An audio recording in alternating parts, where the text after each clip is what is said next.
Hi, I'm attachment specialist Adam Lane Smith, and today I want to show you how to shut down the next fight with your significant other before it even happens. I also call this, before you fight with your spouse, do this instead. There's one key ticket, and if you want to fight less with your partner, I've got the secret for you. You ready for it? Be their friend. Be their ally. That sounds stupid. Let me explain what that means. I worked retail for 6 years, and I remember we had furious customers who would come in angry that, whatever had happened. The box had a small ding in it when they received it.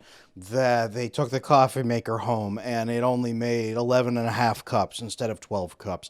Whatever the argument was, if you've worked retail, you understand where I'm coming from. I had so many retail customers, and I was blessed with some very, very smart managers who had been in the retail industry long enough that it had eaten away at their soul. But they knew the business, and they understood how to talk to customers. So when an angry customer came in, I remember I had one of the smartest managers in the world. His name was Andy. And if you're watching this, shout out, buddy. And I remember Andy could turn any customer interaction into a positive experience for that person. Where is this coming from for spouses? I'll get there in a minute. This guy, Andy, could turn any experience into a great experience because Andy was on their side. Andy was on their side against whatever problem they had. If their problem was with our company, Andy was right there with them to commiserate about our company, but then show them how our store specifically was better and how we were going to handle it. If their complaint was about the manufacturer, if their complaint was about their husband, whoever the complaint was about, Andy was on their side and then gave them a solution once they knew he was on their side. That right there is the key ticket to disarming anger. Because when your spouse is angry at you and when they're about to fight, there's a problem because they feel like you're not on their team. We don't fight with people that are on our team. We fight with people who are on the other team. We fight with people who are stopping us from reaching our goals. If your spouse is about to fight with you, there's a problem. People say all the time, oh, it's normal to fight. Couples fight. Well, young couples might until they figure out how they're supposed to interact with each other and be a team. You should not be fighting all the time, and you should grow out of fights and grow into maturity where you talk like adults. That is what healthy attachment would look like. In a world of broken attachment, the research shows that there's about 50% of adult Americans have secure attachment, and about 20 to 25% each have anxious attachment style or avoidant attachment style. And the last 5% typically have a mix of anxious avoidant. So about half, you got about 50-50 shot if you're married to somebody who is or is not attached securely. And if you're not, then odds are good they are not also, because those people tend to pair up because you won't push each other and have problems. So you're going to fight a lot. So if you're watching this video about how to stop fights with your spouse, odds are good you've probably been fighting with your spouse. If that's the case, you got to be like Andy. You got to be like Andy. Get on their team first. Get on their team first, because what this does is it bonds you to the other person. When you validate them, when you say, wait a minute, what are you mad about? What are you mad about, and how can I be mad at it too? I'm mad at that too. Darn it, you didn't get your needs met? Well, I'm mad that you didn't get them met also. Being on their team, and I don't mean faking it. I mean being authentic. If you love somebody, you should care about what they care about. You should care about their experience. The things that bother them should in some way bother you enough that you are willing to do something about it. I'm not saying if you're married to a rageaholic, you need to be a rageaholic and support them, but you should be invested in what is happening with them so that you want to help them and fix it. Be on their team and use that kind of language with them and say, darn it, I'm mad too that you didn't get that met. I wish you had. I wish I could have done that for you. I agree with you. I wish. Be on their team. Disarm them by being on their team. Because what happens is when someone comes to us and says, man, I'm so sorry. That pisses me off too. I wish that it had worked. It didn't. Ugh, isn't it frustrating? And you're both mad and commiserating together. It's really hard to stay mad at that person. Because now that person's on your side. And mentally, we are programmed that when someone is on our side, we kind of put the knife away. And we say, okay, well, maybe we can work this out. Our brains are meant to not attack our tribe, our family, our team. It's when we view people in our lives who are opposed to our goals, we stop viewing them as being on our team. This is a big problem with the extreme versions of nationality, of nationalism, extreme versions, xenophobia, racism. The problem isn't that they're viewing people as different. The problem is that they are viewing people as not allied to them with similar goals and being on the same team. This is why America worked really well when we had a strong national identity about, working for yourself and taking care of your fellow Americans and liberty and us standing against the entire world for justice and liberty and freedom. This is why that worked, because our national creed put all of us, of everything, on the same team. Not saying there weren't problems, but at least we could function and get along together. You look at, after 9/11, the United States, for a short period of time, worked really tightly together. An external enemy unifies a fractured system by giving them something to focus on. It makes you be on the same team. And that flips a switch in the head that says, we are on the same team. We can work together. I don't want to cause problems with this person. I shouldn't stab this person.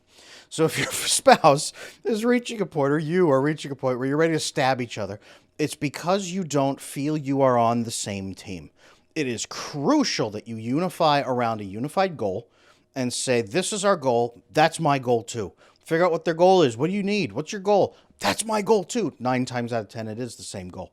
We want the same thing. I have so many couples who come in for when I was a licensed marriage and family therapist, so many couples that would come in and argue about how each one of them wanted their children to grow up loved and healthy, and the other person was fighting them about that and didn't care. And both of them said that about each other. So often that's the case.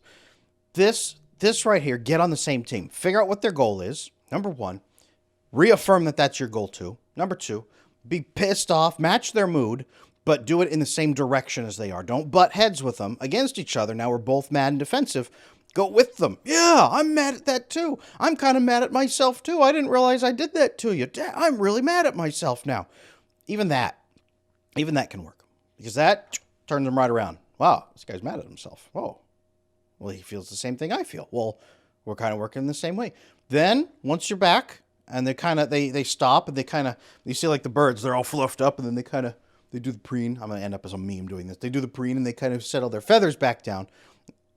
Once you see them settle their feathers back down, then you say, okay, what can we do about this? What can we, teamwork, team language, what can we do about this? What can we do about this so this is never a problem again? Because I never want you, my friend, my ally, my partner, I never want you to have to go through this again. What can we do as a team? What you've done there is you've built in, you're activating all kinds of neurochemicals at this point. But what you do when you transition then to solving the problem together, vasopressin release, the brain says, wait a minute, this person is my team, and now they've proven it by showing me, because then you build the solutions together, and then you have to do them. You can't do all of this and then not follow through. That would be manipulation.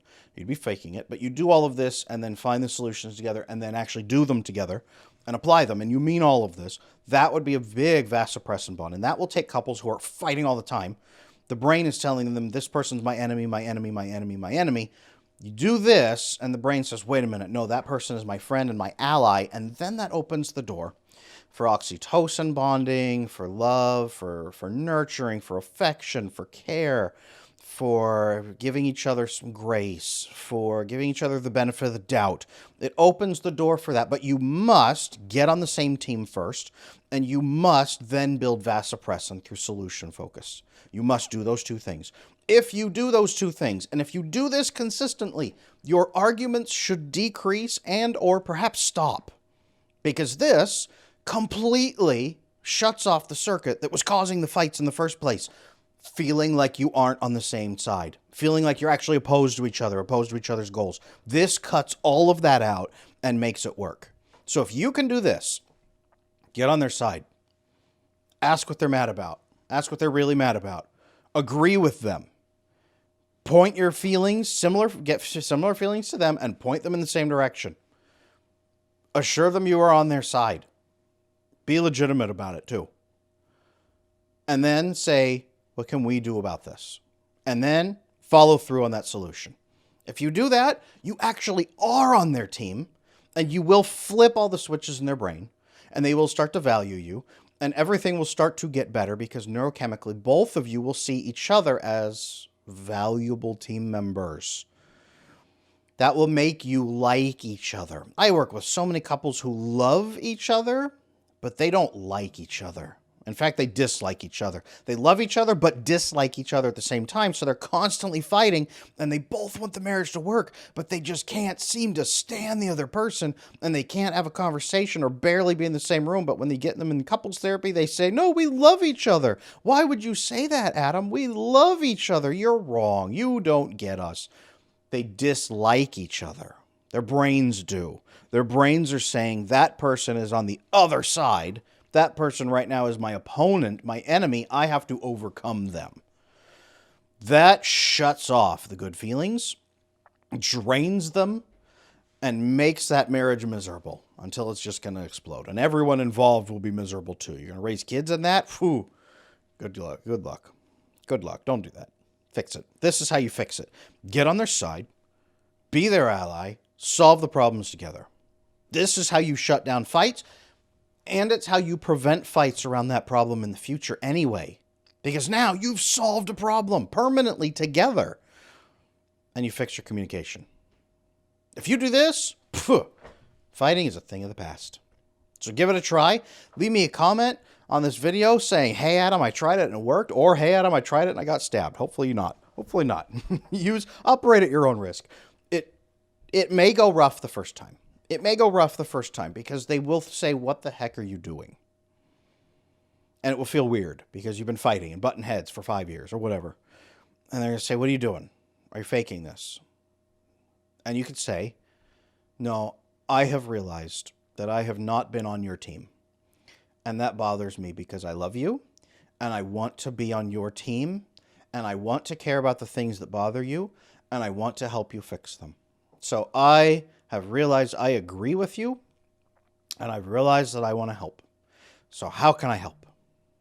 And even that right there turns their anger at you trying to help back around into a brief explanation about how you're on their team.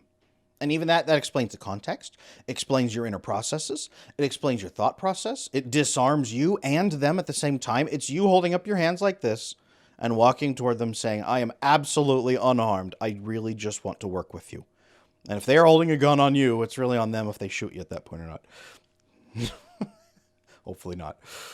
But that's really what this is. It's you putting up your hands and saying, I get it. Let me help you. It's like a hostage situation. Because when somebody's escalated on their emotional brain, they are less logical. So you are working with a hostage situation at this point. You disarm, get on their side, you get on the same team, you get them what they need, then they love you. And then you can love each other and like each other. And then everything gets easier. This is the process. Leave me a comment. Hopefully you don't get stabbed. Leave me a comment how it went. Leave me a comment if you think this is crap. Leave me a comment if you have tried this method before and it's worked, or if it hasn't worked. I'd love to hear from you. Please also like, comment, subscribe, help the channel, help me grow, get more people out there so that they're not fighting all the time. I think if we had a lot of this information going on out in the society, well, we wouldn't have so many fights on Facebook. I've seen some brutal ones on there lately. This stuff would help. This is a partnership mindset, by the way. This is a partnership mindset. If you use this, it's the difference between an individualist mindset of two individuals and partners, one partnership.